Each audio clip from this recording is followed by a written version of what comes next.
Il y a très très longtemps que j'ai pas fait un spectacle dans un cirque. J'ai fait plein de numéros pour Bouglione, Orphée. Même j'ai eu le grand plaisir et le grand honneur de travailler avec Alexis Grus Senior chez Pinder. Mais je faisais toujours des numéros ponctuels. Là, rentrer dans un spectacle de cirque, c'est une proposition que m'a fait ce cher directeur Damien, de pouvoir vraiment faire 1h, 1h15 de spectacle propre avec plein de numéros. Je dois dire qu'aussi, l'idée m'a accroché parce que j'ai eu une grande frustration. On avait commencé un spectacle fantastique avec une quantité de numéros inédits, absolument étonnants. Et j'ai cette frustration, c'est que je n'ai pas réussi à les amener à bien. Et donc, je suis resté avec mes numéros qu'on avait inventés, préparés.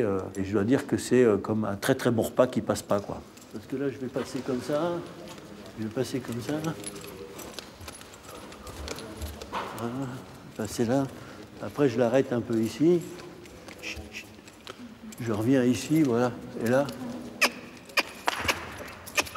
Non, non, non, non, non, non, non. Non, non.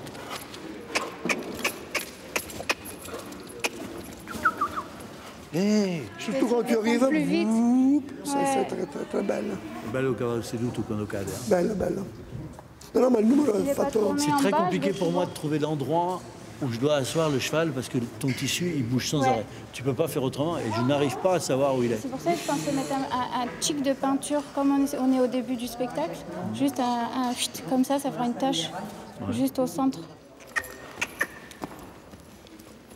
Attends, je recommence pour qu'il se reste au milieu. Chut, chut, reste là, reste là. Voilà. Voilà. Super. Et là, je recule. Bon, alors pas être pas espagnol. Chut, chut, chut, chut, chut, chut, chut, chut.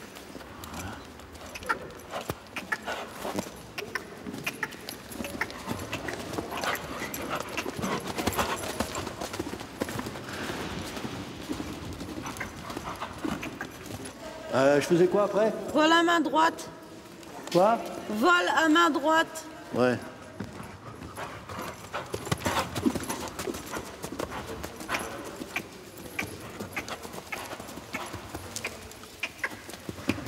Hé, bouge un peu ton cul. Première volte à droite. Ouais. Hein, fausse pirouette à droite. Pirouette à droite. Après, on s'éloigne. On fait 2 pirouettes à droite. 1 ou 2, ça c'est pas très grave, je te tiens. Après, on s'éloigne quand on a le bon timing. Je te lâche, tu pars, tu reviens vers moi. On peut se toucher la main, mais on ne se prend pas. Tu repars de nouveau, et là, au deuxième, on se rentre dedans. Par la main. Par On la s'est main. dit par la main, ouais. Parce qu'après, j'ai... Après, comme ça, tu rentres dedans. Tu me rentres dedans. OK. Là, je viens au pas espagnol. Arrêt, pied tendu, je tourne. Hier, il a vachement bien fait. Là. Très, très bien. Ouais. Pied tendu, je tourne. Là, je prends le truc, je pars au galop main droite. Et là, je t'envoie le... Ça aurait été presque bien de changer un peu, tourner comme ça, et partir main... Hier, tu as fait main droite et main gauche.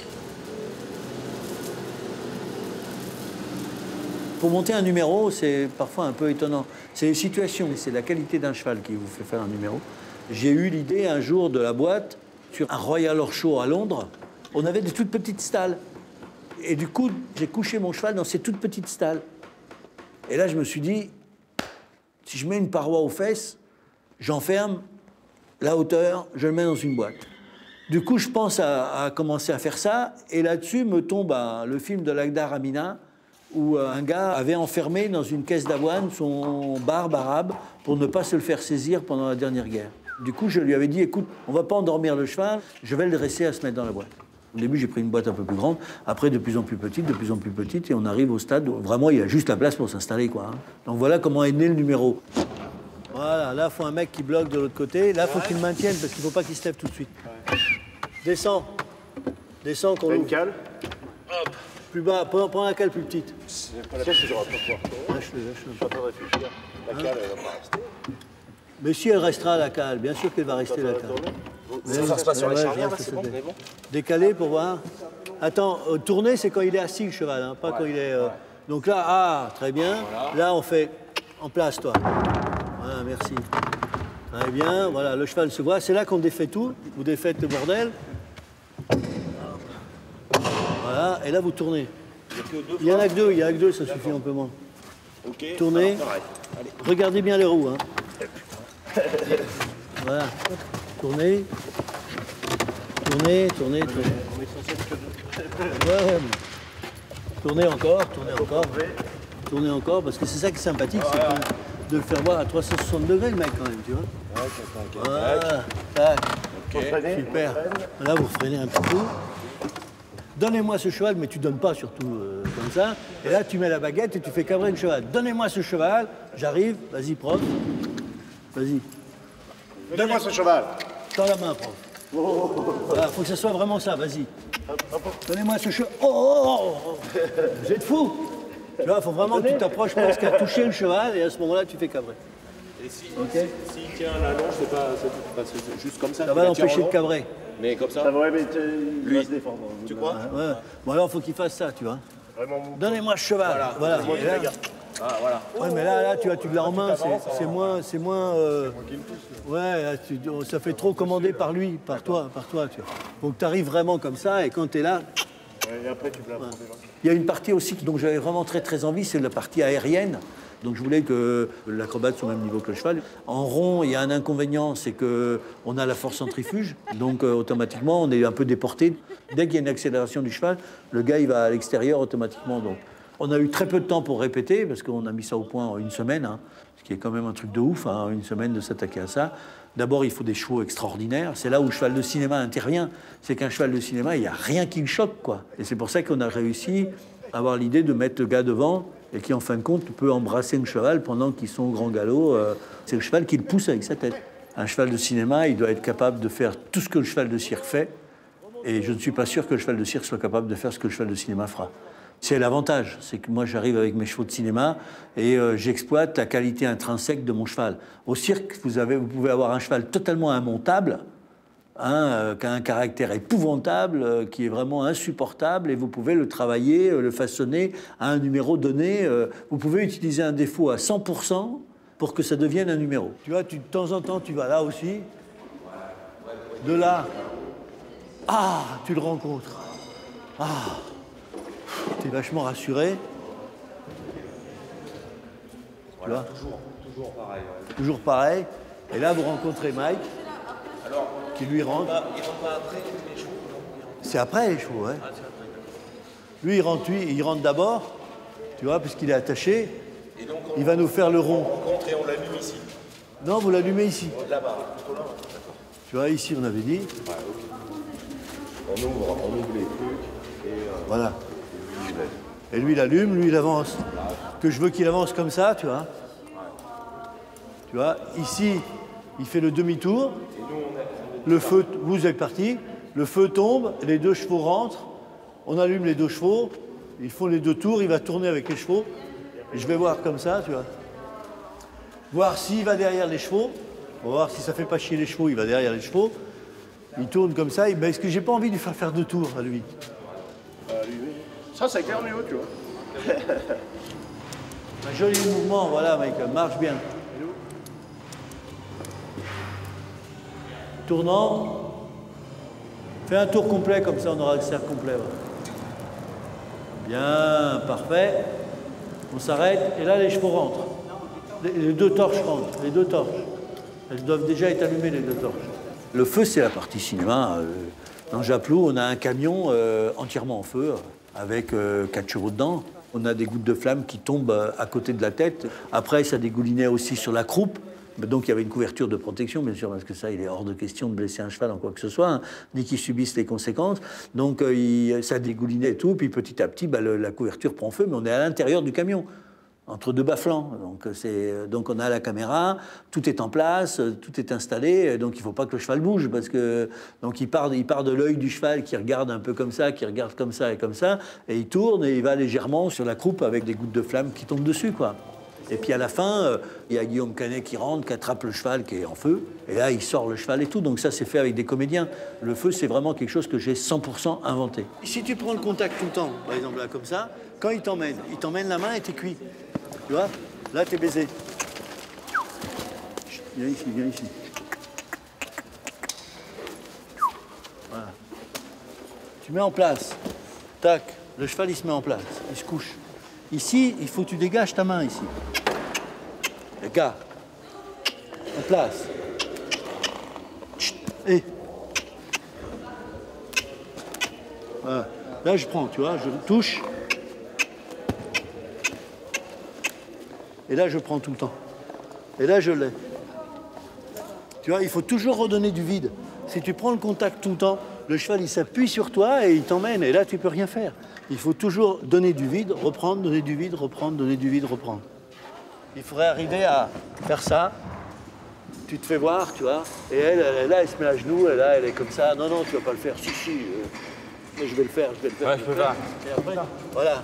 Voilà, exactement, que le public te voit, tu vois. Et quand elle se met à genoux et qu'elle fait ça, à ce moment-là, tu es face à elle. Comme ça, tu la vois, tu vois, et tu fais si, je vais le faire. Je vais le faire, je vais le faire. Hein. Tu te cours dans tous les sens. Et après, tu tournes encore, et là, tu es prêt, et là, tu tapes le salto, tu vois. Une respiration. Ouais, puis tu peux faire ça aussi des mains, tu vois. Je tremble. Voilà. Yann, dès que tu as couché ton cheval, tu fais comme si tu allais t'asseoir à côté d'elle, et là, elle te chasse. Non, non, non, non. Tu fais juste le petit mouvement, tu sais. Yann, ton cheval est couché, je viens de coucher mon cheval, et je fais semblant d'aller m'asseoir avec elle, et là, hop, elle t'assoit en face, tu vois. Chasse-le, avant qu'il s'assoie. Tu vois. Je fais comment? Comme ça? Juste comme ça. Tu vois, comme pour lui dire, viens pas t'asseoir, toi tu n'es pas ta place ici, tu vois. La transmission, c'est génial lorsqu'on vient la chercher. L'erreur de beaucoup trop de jeunes d'aujourd'hui, c'est qu'ils pensent qu'en restant chez eux, ça va venir tout seul en appuyant sur le bouton d'Internet.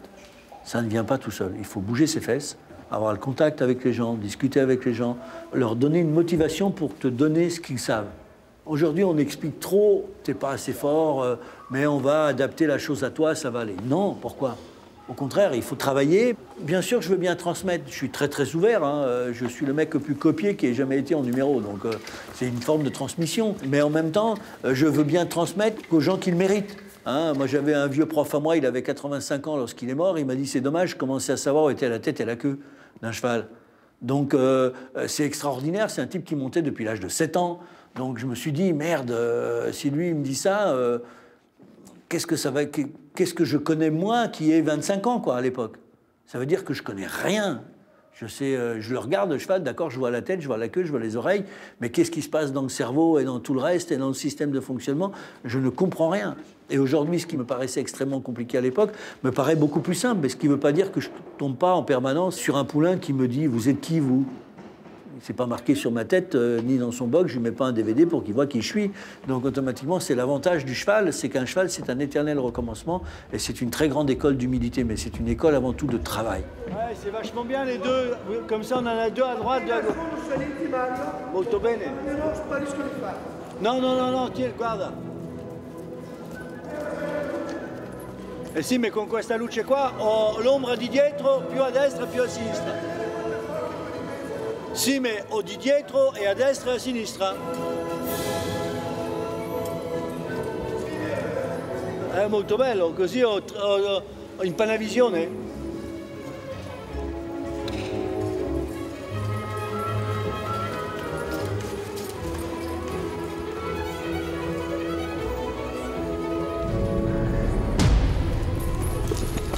Vous devez faire des voix, hein.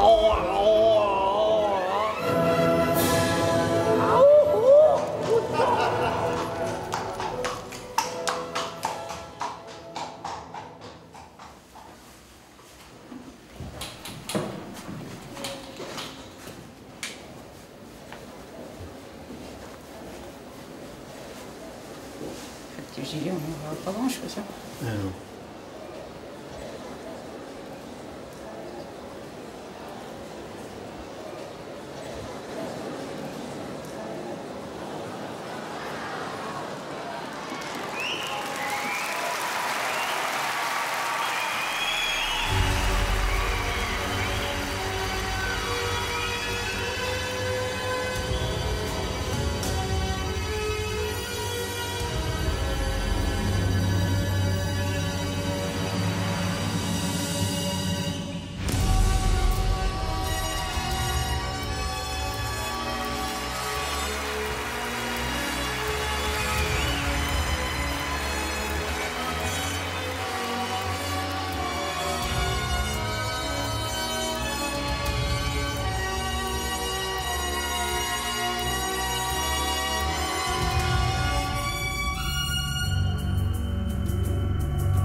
Bonsoir, mesdames, mesdemoiselles, messieurs.